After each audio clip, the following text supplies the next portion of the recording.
Hello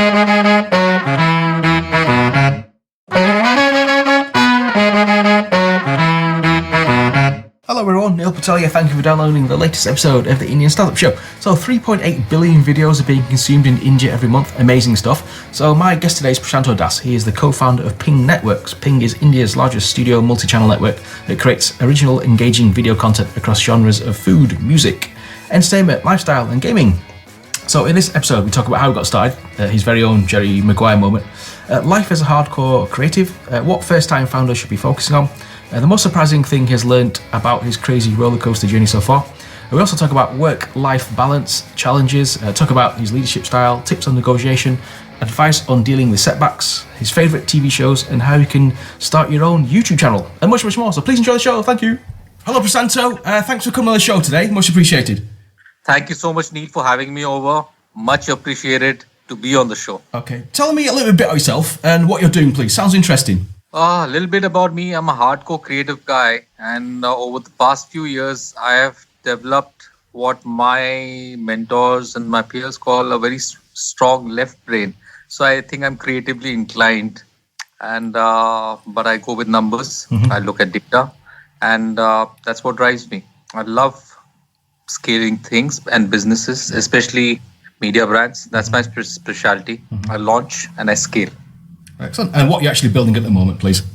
So at this moment, we're building one of India's largest digital networks, digital video networks, which is known as Ping. Yep. What has Ping set out to do? And this was a question that we posed ourselves many years back. That if a TV network of the future was to be built, this would have to be on the mobile platforms. It had to be content that could be available anytime, anywhere, on any device. And it had to be customized to every viewing audience, people who consume us, because they had an opinion. They wanted to connect. They wanted to talk. They wanted feedback. They wanted to be associated with the content. So that's what we set out to do. And so far in our journey, I think it has been a fantastic ride. We have grown phenomenally, and it has been amazing. Like there's no other way to describe the journey so far. For someone who's a hardcore corporate junkie, I think it has been a fantastic change. What inspired you to start this, and when did you start, and how's it going so far? So we started my own personal journey. It was in 2010. I was with a company called UTV. I was the creative head on the broadcast side of the business. And I'd just undertaken a large exercise, which was rebranding UTV, which was later bought by Disney into its new, very young corporate look and all of that. I'd undertaken that exercise, and it was a very fast turnaround, 5 weeks, 27 companies odd across many countries. And I think just after that exercise, I had an epiphany about what next. What do you do now? So you've done it's all going well. To the outside world, a lot looks good. I've enjoyed. I have many teams reporting into me. And, like when you're in a corporate setup, you like having that sense of balance and power. But it wasn't creatively satisfying, and there was something nagging inside me. So I had my Jerry Maguire moment then, and I said, okay, this is not what I want to do. And I want to do something different. So stage 2 after that was an applied state of nothingness. Applied state of nothingness for almost 6 months. Where and when I say applied state of nothingness, it means for someone who was used to working almost 16 hours a day, having many teams reporting in to me and I had a wide portfolio of work, which I was handling news, I was handling youth, I was handling entertainment. So you can imagine. So, and from being there to waking up and saying, hey, what am I going to do today? Actually, absolutely nothing. I'm going to sit and do nothing. I'm going to purge myself of everything that I know. And then I'm going to start thinking maybe when I feel right. So after 6 months of absolute nothing, and we started working, and my co-founder, Govind, and we started talking about how we could build a network of the future and all, and we had such varied thoughts. But like in our space, the challenge that we came across was what do you build first? The cart, which is the team that is going to pull all of this, or the horse, the product? And this was a unique situation because and we were talking about, this is 2011. We were talking about when video wasn't even on the horizon, and 2010, 2011, video wasn't even there. And we were starting to think ahead and do things, and nobody got it. Actually, nothing. Not even my mom got it. So she was like, what are you talking about? Like, what do you want to do? And so then from there, so my last project was building UTV, rebranding, and doing that. And the next project, cut to 1.5 years down the line, about 2012, August, September, was shooting a food video for less than 1,500 rupees. Wow. Cool. For someone used to large teams, directing, having everybody around. So that was the toughest phase, where personally I was learning everything that I learned. But what we figured out was broadcast, television, media has taught me a lot of good things. One of them was how to apply those aesthetics, and how do you apply aesthetics to create content at scale? How do you build networks? How do you build good teams? And today, I'm thankful, some of them, those decisions have stayed, those were the best decisions. I found a great co-founder in Anaga. How did you guys meet? Oh, that's a very funny story. Anaga was working with a rival organization, and I was always trying to poach her when I was in UTV, and I wanted her to come and work with us because I thought she was really good. And she was like, "No, I don't think so." And she's studied at NYU from a film school background, and probably is far more educated with filmmaking and other stuff than I am. I was more hands-on. I had the right opportunities in life.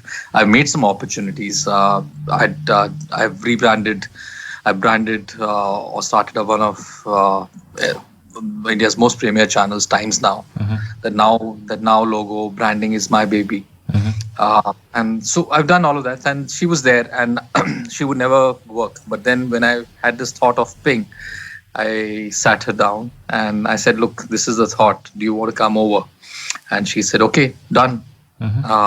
Then the next steps was, and this is where I've got immense respect for the people that I work with, like Naveen, Anaga. These are guys who worked with us for a year and a half without getting a salary.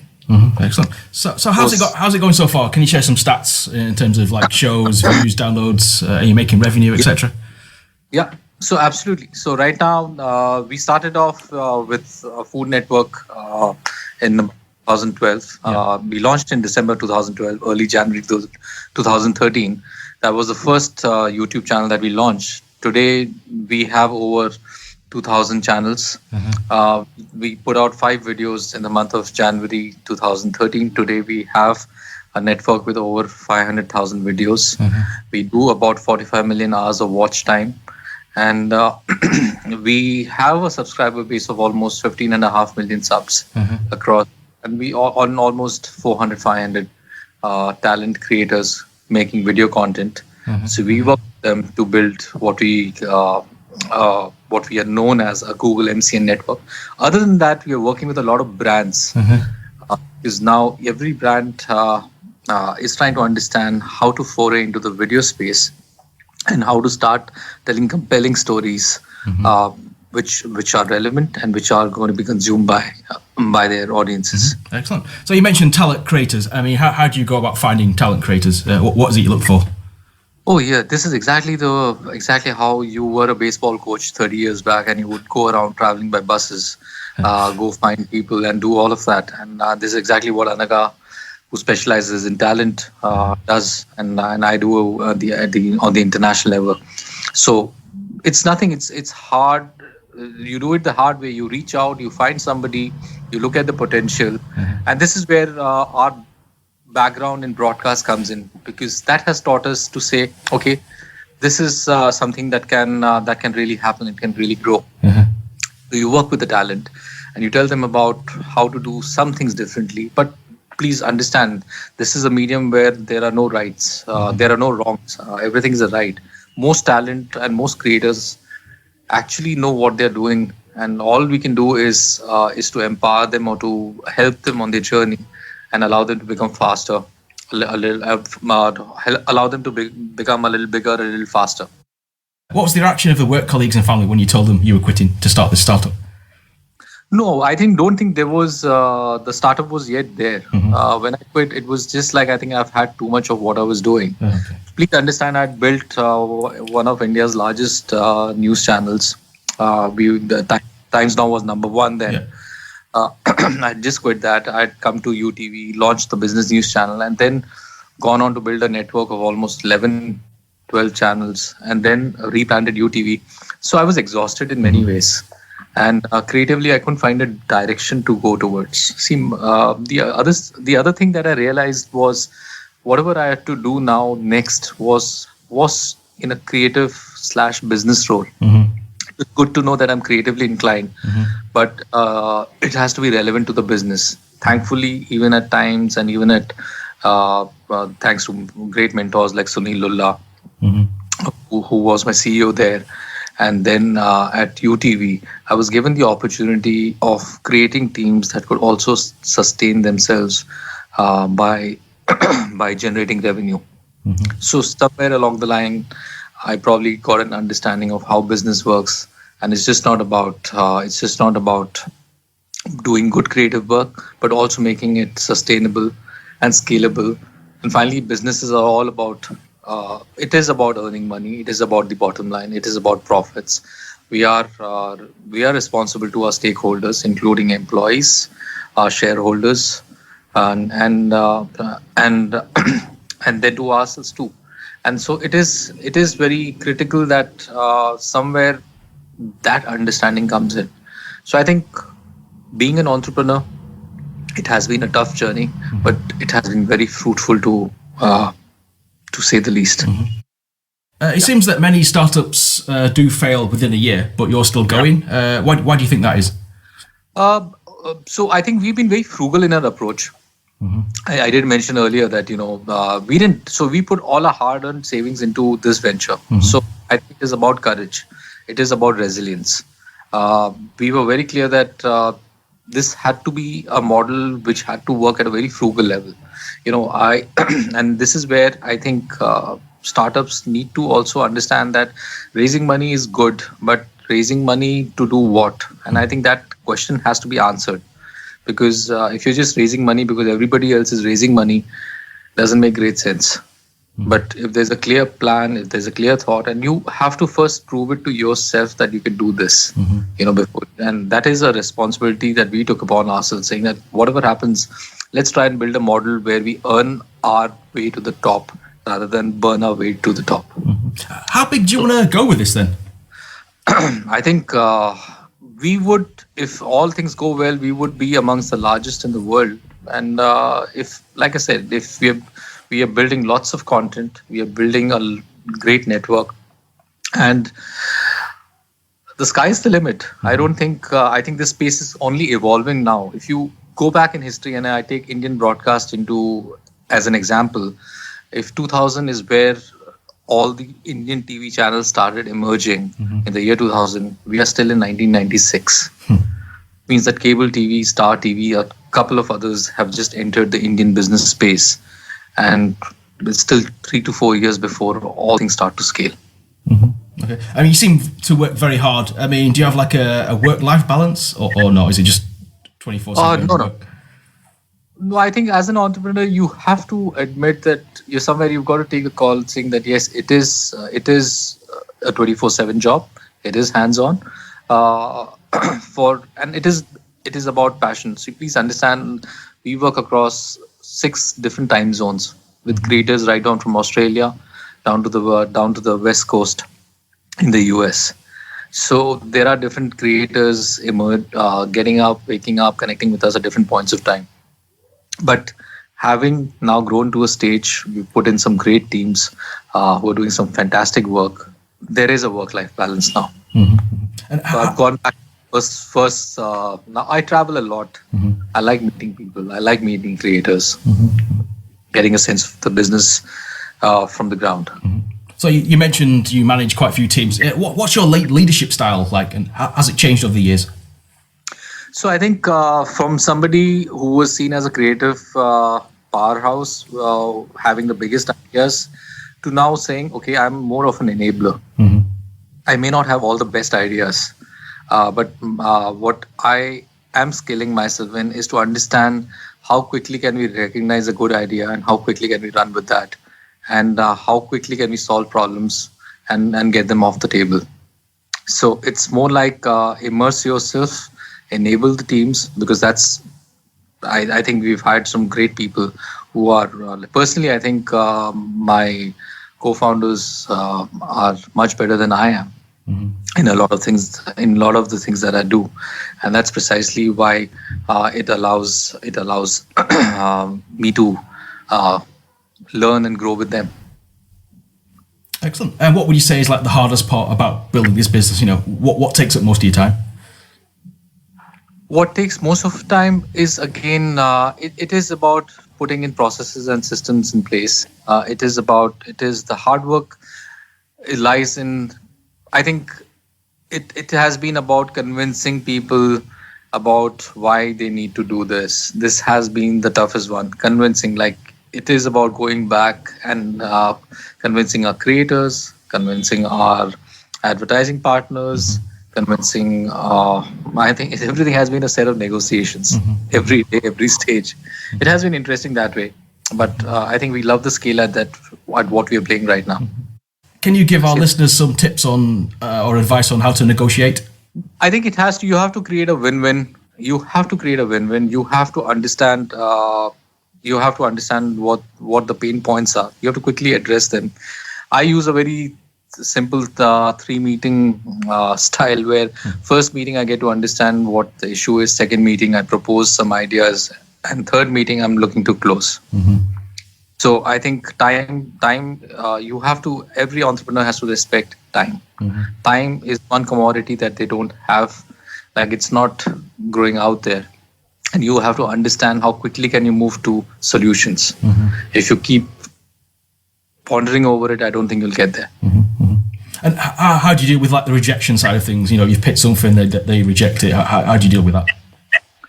I think it's a part of the learning. You can look at it and say that, oh, I got rejected, and you can feel depressed about it. You win some, you lose some. So what if you lost? Tomorrow is another day. Shrug it off and move on. What do you plan to achieve over the next 6 to 12 months?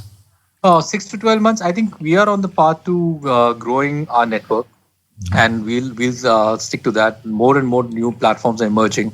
We look to move to the other platforms now.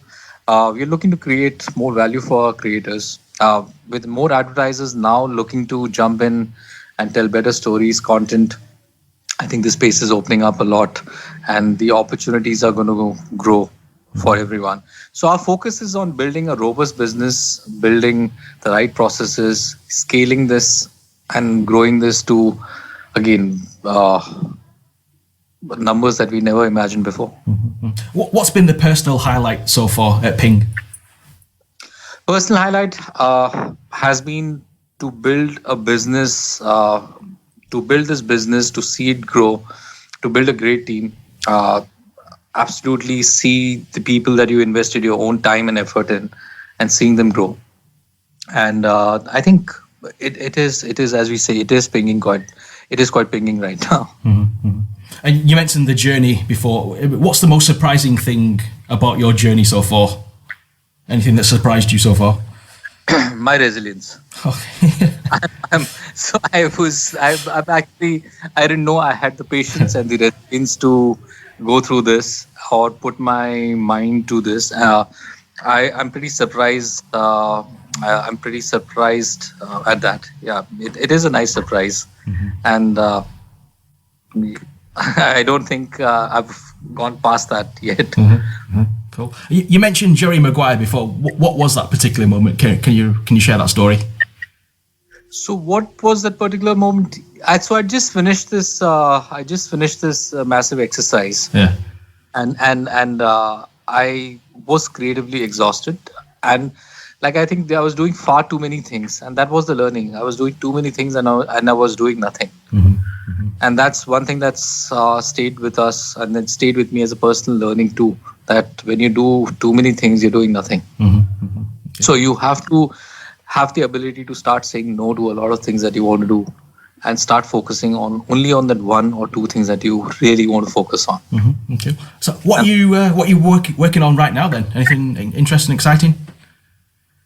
So I think pretty exciting and exciting right now. Pretty exciting right now because we are now at the stage where we've built the business. It's kind of scaled to a certain position, and I think we are at the beginning of what we call a J-curve, when we will see exponential growth. And I think we've built it well. We put the right structures and processes in place. And from here, the journey only looks interesting. Excellent. Last few questions then. What should first-time founders be focusing on? On building a great team. Absolutely. First-time founders should be... It's not about... See, please understand, I think first-time founders come in thinking that they can do everything. And that's the learning. Look, you can do a lot of things when you start, but you have to quickly realize that you don't have the time on hand, or you don't have the resilience sometimes to look over to go through with everything. So you have to build a speciality, and you have to stick with that. So when you're interviewing people, what do you look for? Is it specific talent, skills, etc.? I think skills you can obtain. It's attitude.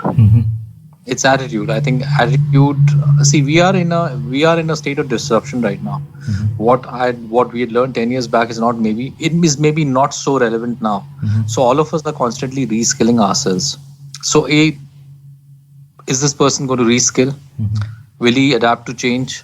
How quickly will he adapt to change? And is he a thinker, or is he a self-starter? Because in a high output, high pressure environment, that's what we will look for. Self-starters, people who can lead on their own. Cool. Do you have any business heroes you admire, and why? Business heroes, Steve Jobs. I think Steve Jobs there, because the right mix of creativity, brains, visionary, thinker. Yeah. You said you were like a hardcore creative. I mean, can anyone be creative, and how do they become creative? No, hardcore creative means, creative is subjective, is what you admire, aspire, is what you see around you, how you let your surrounding influence you, how do you let people around you influence you, and all in a positive way. So if you can think, you can take ideas, grow and and you allow them to grow on you, then I think all of us are creative. There is no hard and fast rule on saying that, sometimes if you ask me, the best ideas come from the guy you least expect it to come from. But what you can do with that idea, and how can you quickly translate it to vision. And I think what differentiates us as creative and non-creative people. Are you having fun with this startup? Absolutely. If you ask me, if I was to get a second chance at doing this, I would do this again and again and again. Like Ping, I really honestly believe Ping is a part of my journey. It's not my destination. So it's like, entrepreneurship is like it keeps growing on you. And you zillion ideas to put out there. How quickly can we put out there? How quickly can we scale? What can we do? How can we even take this little baby and take it to greater heights? What would you say is what excites you most about this startup? I think the fact that there is absolutely no clue when you get it. Absolutely no clue what you are meant to do. I think everybody's looking at each other. I know we all have a great vision. We have an idea, but absolutely no clue. But then to start translating it into a piece of communication or a product that everybody starts understanding, and then says, that's what you meant when you spoke about it 2 years back. Now I think that's absolutely fun. What are your two favorite TV programs then? What would? What are your favourite TV programs? Oh man, I'm a binge watcher. Okay. I'm a binge watcher. I love Dexter. I honestly believe, given the state of our society, we need a Dexter in every city. Okay. So I think I'm a binge watcher. I love Narcos.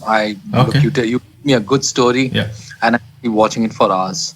So that's what I do. Whenever I find a little time, I plant myself in front of my television, and I'm then binge watching things for hours and hours and hours. You cannot move me. Okay. Like Game of Thrones. Yeah. Oh my God! Look at the amount of blood and gore on that. Yeah. It's like a startup environment. It is a startup environment. So, and I think there are great lessons for all of us to learn from those shows. Excellent. Last question then. If people want more information on Ping and yourself, what must they do? So normally they can put my name out there, and I'm hoping Google throws up some searches. But otherwise, you can go to our website, pingnetwork.in, and you can look us up there. We are a bunch of great YouTube creators who help other YouTube creators to build good content, to tell better stories, to build great conversations. And then that's how we build our communities. So we don't believe we are the best, but we work with some of the best. Actually, we may have people who want to start their own YouTube channel. Have you got any tips and advice on how to do that? Absolutely. I'm saying, so you know exactly what you're good at. Stick to that. Don't do something because everybody else is doing it. It's not always about being in front of the camera. You don't need to. Some of the best YouTubers, even in our network, are telling stories that they think they are important for people to hear, and they have an avid following. And persistence. Persistence. Please keep doing whatever you're doing. It is a discipline. It is not about just putting one video out there and waiting for it to go viral. There are about 3.8 billion videos being consumed in India alone in a month. Not all of them are viral. So it's very difficult to make viral videos. So be consistent, be honest, tell a good story, be a part of a conversation. You will have people coming to you, starting to watch you, starting to talk to you, and you will build a community. Excellent advice, Prashanto. Thank you for coming on the show today. Have a great week, and I wish you all the best with Ping Networks. Thank you so much, Neil. It was fun talking to you. I hope you got the right answers. I'll let you get back to watching Dexter. Thank you so much. All the best, my friend. See you now. Thank you very much. Cheers. Bye. Thanks to Prashanto for coming on the show today. Thanks for listening and subscribing. If you like the show, please leave a comment in iTunes. Thank you for supporting the podcast. I should be back next week. If you want to come on the show, please send me an email, hello@neilpatel.co, or tweet @IndianStartupSH, or you can go to facebook.com/Indian Startup Show. Love to connect. Thank you and goodbye.